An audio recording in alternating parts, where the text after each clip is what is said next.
सुलभ इंटरनेशनल में और एयरपोर्ट पे जाइए, जो वहां अब कॉर्पोरेट सफाई कर्मचारी है वो खाली वाल्मीकि समाज का नहीं है, उसमें यादव भी है, पटेल भी है, कुछ ब्राह्मण भी होगा। कैपिटलिज्म पूंजीवाद की जो मार होती है ना, छोड़ती किसी को नहीं। दिल्ली सुलभ इंटरनेशनल में जाइए, 5 रुपया के पर्ची काटते हुए ब्राह्मण आपको मिलेंगे। आइए पंडित जी, आपका भी हिंदू राष्ट्र में स्वागत। आइए प्लीज प्लीज आइए ना। बहराइच में क्या हुआ, पंडित जी गए वहां पे झंडा फहराने, मियाँ जी घर पे गोली खा गए।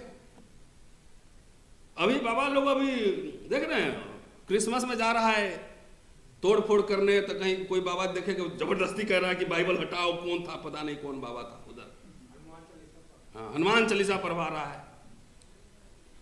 तो बताइए भाटी साहब, जिस ब्राह्मण को समाज अगुआ मानता था, पंडित जी नमस्ते करता था, आरएसएस, बजरंग दल उसको अतताई बना रहा है। आइए पंडित जी, स्वागत है आपका हिंदू राष्ट्र में।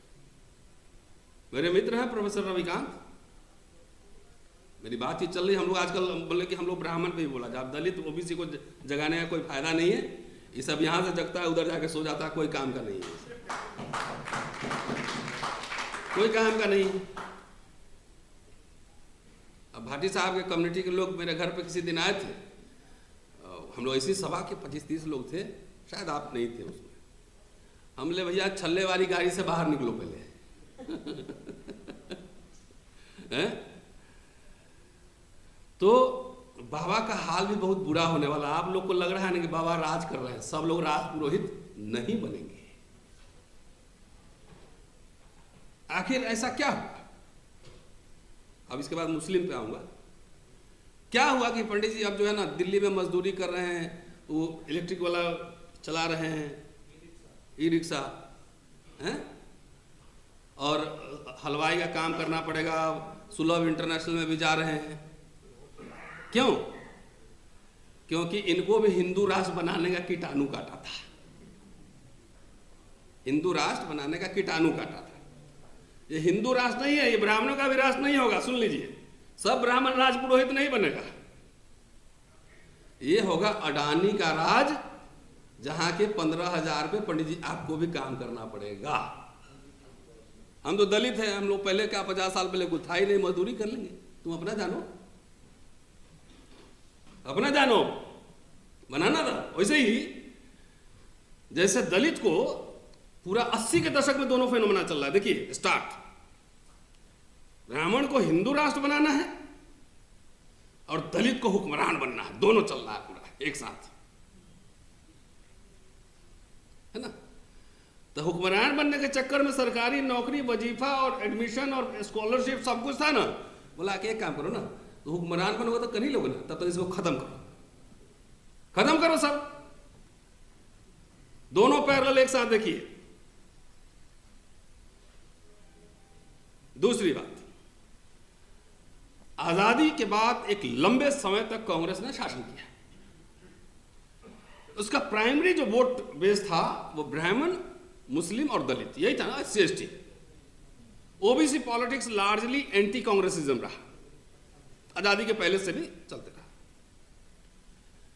तो जब हिंदू राष्ट्र संविधान लागू हुआ और 90 तक का दशक आप देख लीजिए, उठा लीजिए खाली इतना, 40 वर्ष से जितने public sector unit, university, IITs, medical colleges, every institution was created during that period। ठीक है, अभी कोई नहीं पूछ रहा है कि मोदी साहब ने 10 साल में कितने सेंट्रल यूनिवर्सिटी खोले हैं, खाली नाम बदल रहे हैं। मनरेगा से जी राम जी कर रहे हैं, 28 नाम बदले जो कांग्रेस के सरकार की योजनाएं हैं। कोई नहीं पूछ रहा है कि मोदी जी ने कितने एम्स बनवाए, कितने IITs खोले हैं, कितने यूनिवर्सिटी खोले हैं। तो बना, तो ये मान लीजिए कि उसका सबसे बड़ा बेनिफिशियरी कौन था? इंडियन रिपब्लिक और इंडियन कॉन्स्टिट्यूशन का सबसे बड़ा बेनिफिशियरी ब्राह्मण था, जो कि हिंदू राष्ट्र में अब मजदूर बन रहा है। हमको टेंशन नहीं पंडित जी, आपको भी टेंशन होना चाहिए। मैं एक आंकड़ा दूं, भाटी साहब के राज से दे रहा हूं। 50 से 90 7 ब्राह्मण मुख्यमंत्री हुए। कितने? नाम पढ़ देता हूं। पंडित गोविंद वल्लभ पंत 4 साल, डॉक्टर संपूर्णानंद 6 साल, सुचेता कृपलानी 4 साल, कमलापति त्रिपाठी 2 साल, हेमवती नंदन बहुगुणा 2 साल, नारायण दत्त तिवारी 3 बार रहे छोटे छोटे पीरियड में 4 साल, और श्रीपद मिश्रा 2 साल। हम लोग खाली अपना रोना रोते हैं ना, तो बाबा को लगता है कि इसी सब को दर्द है ना, बाबा को यही लगता है ना, अच्छा लग रहा है। बोले अब पंडित जी जरा अपने पीछे भी देखो क्या हो रहा है जरा। 7 ब्राह्मण मुख्यमंत्री ने 24 वर्ष राज किया, और सबसे ज्यादा इंदिरा गांधी और ये लोग प्रधानमंत्री थे, और जवाहरलाल नेहरू, राजीव गांधी। आप इतिहास अंधभक्त मत बनो, फैक्ट में बात करो। सबसे ज्यादा पब्लिक सेक्टर जो बना इसी पीरियड में बना। उसका सबसे ज्यादा लाभ किसको मिला? ब्राह्मण को मिला, दलित को मिला, SC ST को मिला। लेकिन बिना रिजर्वेशन के भी OBC 5-8% आ ही तो रहा था, नहीं आ रहा था। ऐसा तो नहीं था कि OBC रिजर्व नौकरी नहीं कर रहा था, 5-7-8% तो आ ही रहा था ना OBC।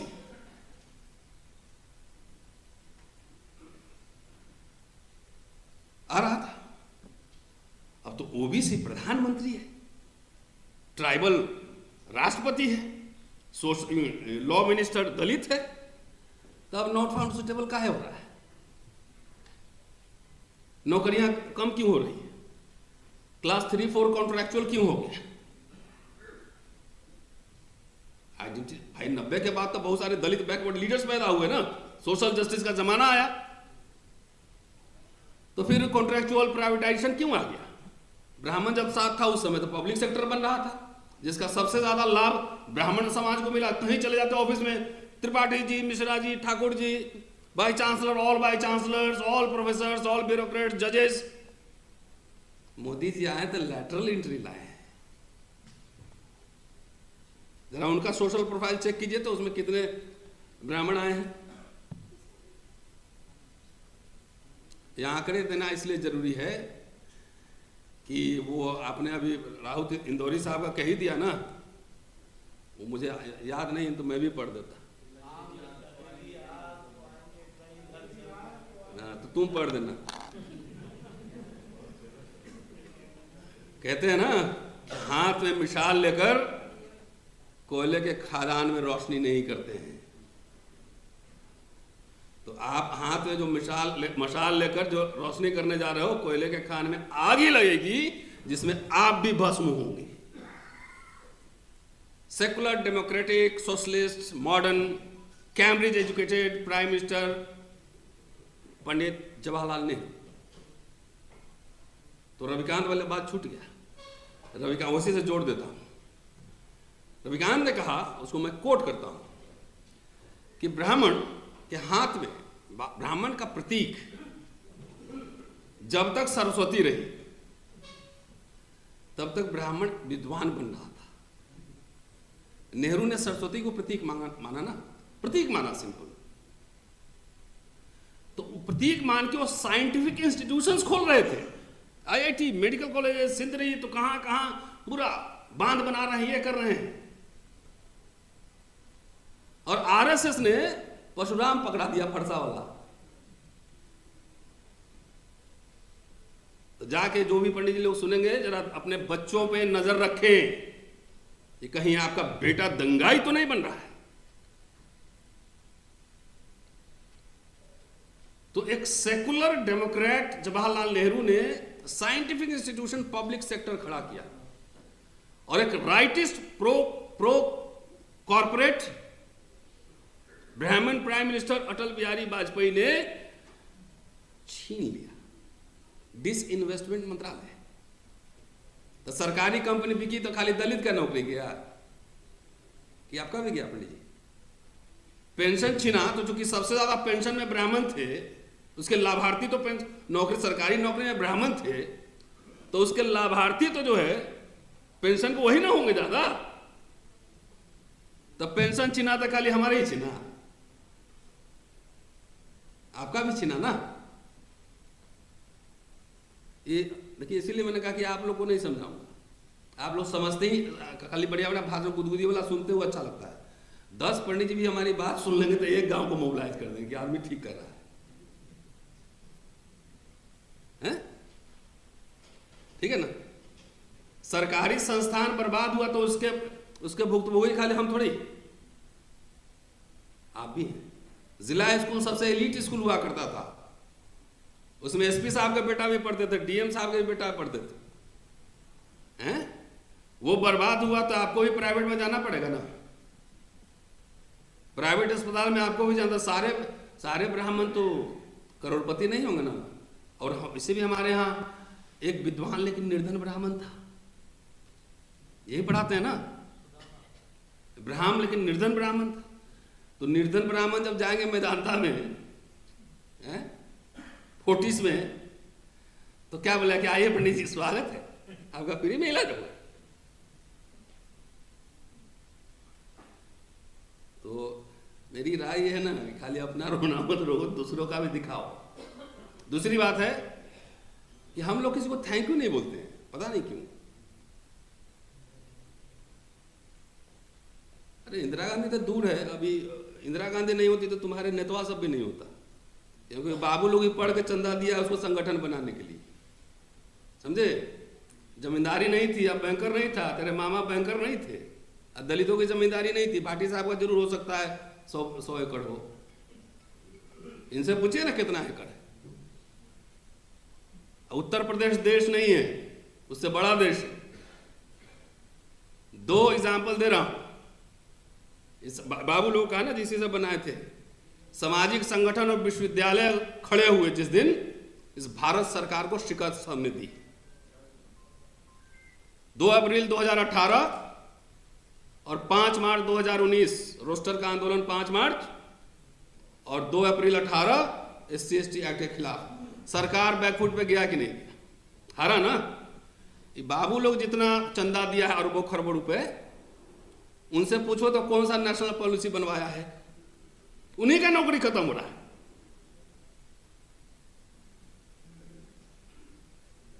कोई दलित आंदोलन में शिक्षा और रोजगार के सवाल पर कोई आंदोलन है कहीं? नहीं। हुक्मरान बन लेंगे ना तब रातों रात इसको जो है ना कृष्ण जी की तरह जादू करेंगे, पूरा सोने का हो जाएगा पूरा द्वारका। राधा के 9 मन तेल होइए ना राधा नची। दलित को बाबा साहब की जिंदगी लग गई कहने में कि साबित करने में। जाके आप the grievances of scheduled caste पढ़िए 1942, उनकी जिंदगी लग गई साबित करने कि we are minority in national life, कि हम अल्पसंख्यक हैं। और चूंकि सिख मुस्लिम ईसाई अल्पसंख्यक है, उनको मान लिया गया है 1934 के संकल्प के हिसाब से, तो हमें भी अल्पसंख्यक का दर्जा दिया जाए ताकि हमको भी नौकरियों और शिक्षा में आरक्षण मिले।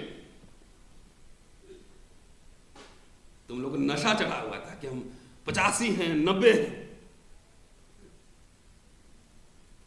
अर्जुन सिंह को शुक्रिया बोले हो कभी? थैंक यू बोले हैं आप? Thank you mister Arjun Singh, आपने हमारे लिए शिक्षा के द्वार खोले। कभी जगजीवन राम को थैंक यू बोले हैं? जितना पैंट शर्ट पहन के यहाँ पे जो नौकरी करने वाला होगा, जो 90 के पहले आया होगा, सब उसी वक्त का नौकरी लगा हुआ है। 89 में राजीव गांधी ने स्पेशल रिक्रूटमेंट ड्राइव चलाया था, तो कांग्रेस पार्टी के लोग भी नहीं बोलते। और तो मैं कांग्रेस में हूं लेकिन मुझे बोलने का फ्रीडम है। वो भी नहीं बोलते कि हमने क्या क्या किया, खाली उनको यही बात कहना था कि 40 साल हमने जो किया मोदी जी वही बेच रहे हैं, उसी को बर्बाद कर रहे हैं। और डेटा निकाल लेते, जैसे ब्राह्मण मुख्यमंत्रियों का डेटा हमने निकाल लिया।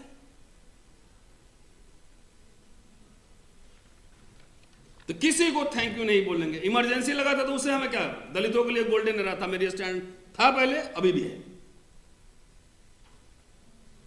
स्पेशल आप कह रहे हैं कि प्राइवेट सेक्टर में ये वो 50 रखे हुए हैं। हर समय एक मुद्दा ही किसी आंदोलन को सफल बनाता है। 1000 मुद्दे लेके चलेंगे, आप कभी सफल नहीं होंगे। इतिहास का छात्र होने के नाते मैं कह रहा हूं। 1857 कारतूस, नमक सत्याग्रह गांधी, बाबा साहब अंबेडकर पानी,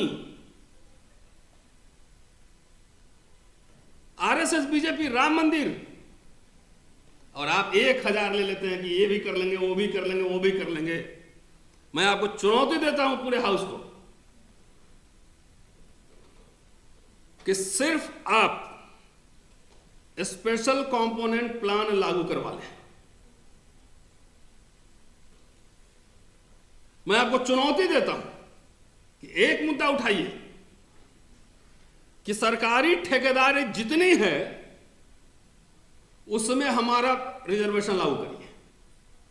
सरकारी ठेका का अभी मत जाइए इधर उधर, 50 इशू मत उठाइए, कोई फायदा नहीं। सिर्फ सरकारी संस्थान में हमारा पूरा भागीदारी होना चाहिए, उसी में आपके लाखों लाख लोग करोड़पति बन सकते हैं। तो दिग्विजय सिंह ने वहां डाइवर्सिटी लागू किया था, वहां पे मुख्यमंत्री रहते हुए, मैं था उस प्रोग्राम में 2002 में, कि SC/ST से हम सरकारी खरीदारी में हम 30% रिजर्वेशन खरीदेंगे। तो हमारे दलित भाई लोग सोचे कि अरे हम लोग तो हुक्मरान बनने आए हैं, दिग्विजय सिंह बनिया बना रहा है हमको। हाँ नहीं, सब मतलब कितना 545 कितना MP है, हाँ 43 है। तो सबको लगता है कि उसमें हम सब MP रहेंगे, मतलब पार्लियामेंट हाउस फट जाएगा, इतना MP जाएगा। तो हाँ सबको लगता है कितना 6000 विधायक होंगे। नौकरी तो 20 लाख 50 लाख नौकरियां हो सकती है। ये आपके एजेंडा पे क्यों नहीं है? 1942 में बाबा साहब ने जब मेमोरेंडम दिया था ग्रीवेंसेस ऑफ शेड्यूल कास्ट, बोले 1076 ICS में से एक दलित है, वो भी नॉमिनेटेड है। 1171 CPWD के ठेकेदार में एक सिर्फ दलित है। ये कोई नेता आपको बताएगा नहीं, सही बात। और उसके लिए क्या रेमेडी दे रहे हैं, क्या रिकमेंड कर रहे हैं? 40 पेज का दस्तावेज, गोपनीय दस्तावेज। और उस समय मंत्री बन चुके थे वो वायसराय के साथ। 4 तरह की शिकायतें हैं। राजनीतिक शिकायतें, बोला भैया एक ही मेंबर ऑफ पार्लियामेंट है, एक ही मिनिस्टर है, हमारा 3 होना चाहिए कम से कम, 3 होना मिनिस्टर। शैक्षणिक शिकायतें है ना, और बता रहा हूं अन्य शिकायतें जिसमें कि सरकारी ठेकों में बंद द्वार, सरकारी ठेका में वो वादा कर रहे थे, मांग रहे थे कि सरकारी ठेका में हमारा रिप्रेजेंटेटिव 1942 में, और अभी हमारे नेता के एजेंडा पे नहीं है।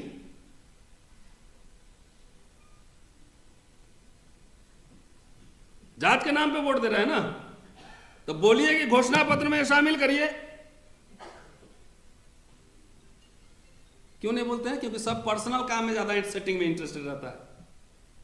कि जाएंगे नेताजी मेरा बच्चा का जो है ना मॉडर्न स्कूल में करवा दीजिए, हमारा ट्रांसफर करवा दीजिए। कलेक्टिव बार्गेनिंग क्यों नहीं हो रही?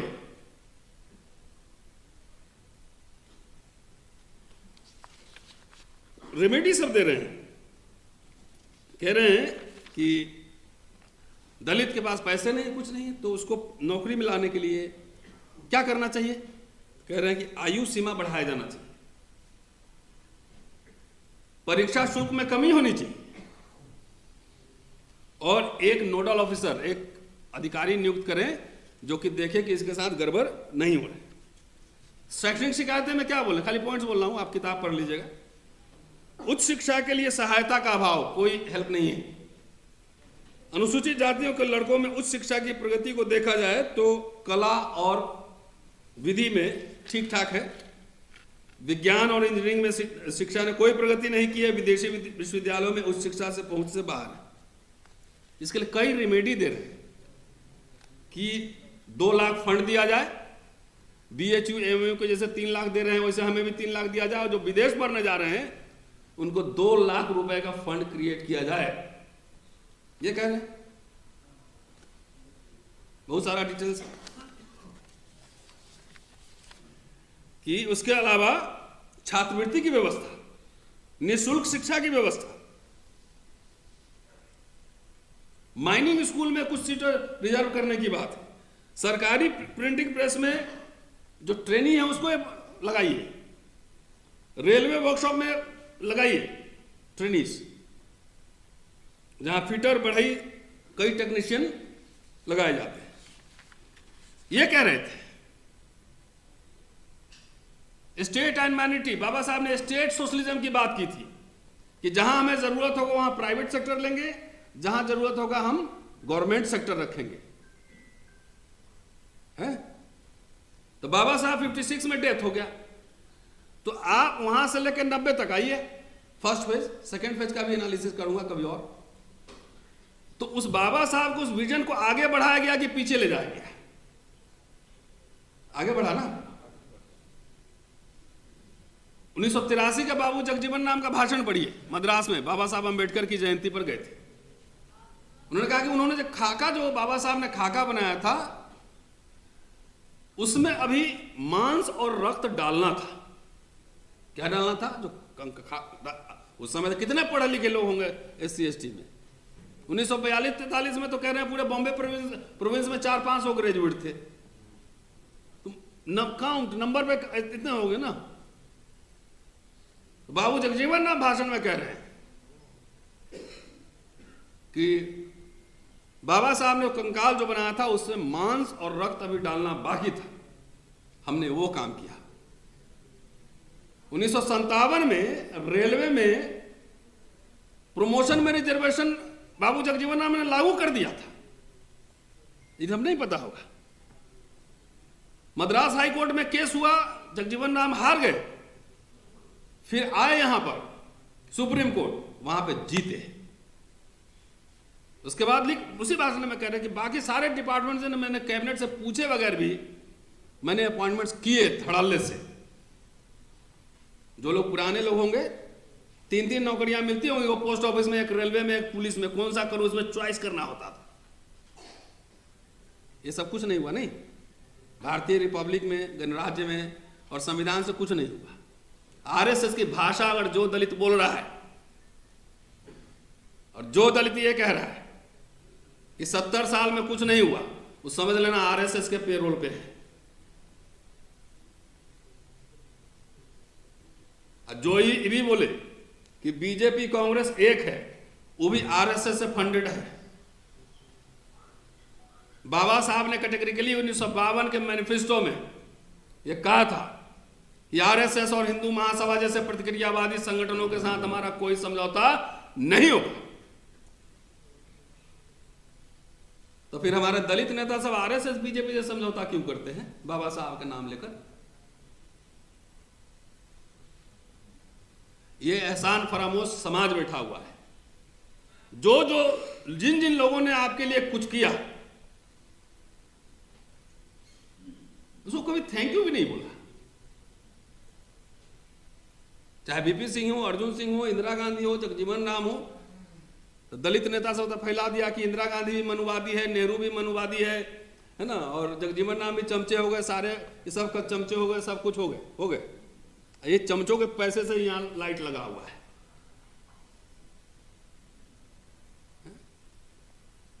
तो इस समाज सब RSS प्लांटेड है 90%। तो सीधा अभी देखो ना, RSS मंत्री बना हुआ है ना, कि बेशर्मी से बाबा साहब का नाम लेकर मंत्री बना हुआ है। और आप लोग जात के नाम पे उसी सब के पीछे चलते हैं, कहते हैं कि हमको भागीदारी चाहिए। अरे इससे बढ़िया हमको ब्राह्मण मुख्यमंत्री दे दो यार, कम से कम स्कूल कॉलेज यूनिवर्सिटी तो खुलेगा। ऐसा दलित को लेके क्या करेंगे? रामनाथ कोविंद तो थे ही प्रेसिडेंट, उससे बढ़िया एक सेकुलर ब्राह्मण ले लेंगे, ज्यादा बढ़िया है। वो सामने दोनों पैरेलल मैंने रख दिया आपके सामने। दलित तो है ना, दलित पिछड़े नेता की कमी है। जहां मारो, जहां ठेला मारो, तो 4-5 दलित पिछड़ा नेता को लग जाएगा कट। उससे बढ़िया ब्राह्मण रहे तो ठीक है ना, विश्वविद्यालय खुले, हमें कंपोनेंट प्लान दे, SC ST OBC का हजारों बच्चों को विदेश पढ़ने के लिए भेजे। तो आपको भी आपके जात का नेता लोगों ने गुलाम समझ लिया। ये सब गुलाम है, फ्री का वोटर है। तो जो सवाल समाज नहीं उठाएगा तो कहां से मिलेगा? सब कुछ नहीं मिलेगा। सवाल हम लोग 2 बार उठाए तो एग्जाम्पल दे दिए, किसानों ने सवाल उठाए, सरकार हिला दिया। ठीक है ना साहब, ज्यादा हो गया आज के लिए। बच्चों को कायर नहीं बनाना है। और बिजनेसमैन भी बनाना है, इंटेलेक्चुअल भी तैयार करना है। सब लोग जाके अब एक जनरेशन आप लोग नौकरी करके देख लिए ना, रिजर्वेशन से नौकरी कर सकते हैं, लेकिन रीढ़ चौड़ा होकर नौकरी करेंगे तो मेरा हालत होगा। फिर कोई दलित में इतना हिम्मत नहीं होता ना कि सीना चौड़ा खड़ा करके आप नौकरी कर ले पूरे करियर में। मैं जानता हूं बहुत सारा IAS IPS DGP जी सब जानता हूं, किसी मंत्री की हिम्मत नहीं, क्योंकि हमारे पास इंडियन एक्सप्रेस में लिखने वाले लोग भी नहीं है, कम है। तो यूट्यूब वाला सब ये लोग है, इसको भी बिना सपोर्ट सिस्टम के लोग काम करता है। और आपको सब भागीदारी चाहिए, सब कुछ फ्री ऑफ कॉस्ट। जितना सब है ना हुक्मरान बनने वाला, मिशन मूवमेंट चलाने वाला, अपना तो नौकरी बचा ही नहीं पाया है। क्या इन संगठनों ने, जो सरकारी बाबुओं के चंदे के पैसे से जो संगठन चल रहे हैं, क्या उन्होंने नौकरी बचाने के सवाल पर कोई राष्ट्रव्यापी आंदोलन किया? क्या कोई सड़क संसद मार्च किया? क्या कोई भारत बंद कॉल दिया? क्या खाली 3-4 दिन करके राष्ट्रीय अधिवेशन होता है और ब्राह्मण को विदेश भेज देना है, सब ये करना है? तो बाबा साहब तो नहीं बोले थे कि ब्राह्मण को विदेश भेजेंगे, तो इसका मतलब आप एंटी बाबा साहब काम कर रहे हो ना। थोड़ा सा बुद्धि विवेक का हम लोग को इस्तेमाल करना है। एंड आई थिंक हम तो माइनॉरिटी ही समझते हैं अपने आप को। जब यहाँ जात उपजातियों की भी सभाएं हो रही हूं, उपजाति का भी, कनौजिया है तो कनौजिया में भी 3 तरह का होगा। यहाँ चमार जाटा अलग अलग चल रहा है पूरा है? ये बैठा हुआ इधर उसमें भी हायरार्की बन रहा है, पूरा ब्राह्मणिकल ऑर्डर आ रहा है।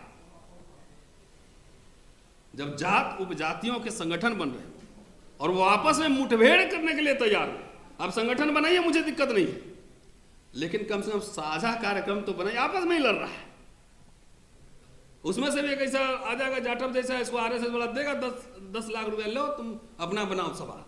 उस शंभू सिंह को भी 10 लाख दिया, तू अपना बनाओ।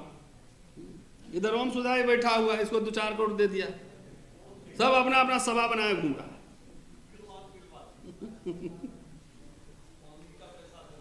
ठीक है, तो मेरा ये कहना ये है कि जब भारतीय संविधान और भारतीय गणराज्य एक तरफ हो और हिंदू राष्ट्र और मनुस्मृति दूसरे तरफ हो, इनफैक्ट ये हिंदू राष्ट्र और मनुस्मृति ने जब हमला कर दिया हो संविधान पर और गणराज्य पर, तो कोई दलित बैकवर्ड आपको कहता है कि हुक्मरान बनाएंगे, ये बनाएंगे, वो करेंगे, वो सब समझना कि RSS से पैसा लिया हुआ है। अभी सबसे पहले जरूरत है जो संविधान, संवैधानिक मूल्य, सार्वजनिक संस्थाएं, भारतीय गणराज्य, उसको बचाने के लिए। और जब यहाँ पे बीजेपी अकेले चुनाव नहीं लड़ सकती, तब बाकी सब अलग अलग चुनाव लड़ोगे तो समझ में नहीं आ रहा क्या कर रहे हो तुम। ये 9वीं क्लास का बच्चा भी बता देगा किसको मदद कर रहे हो।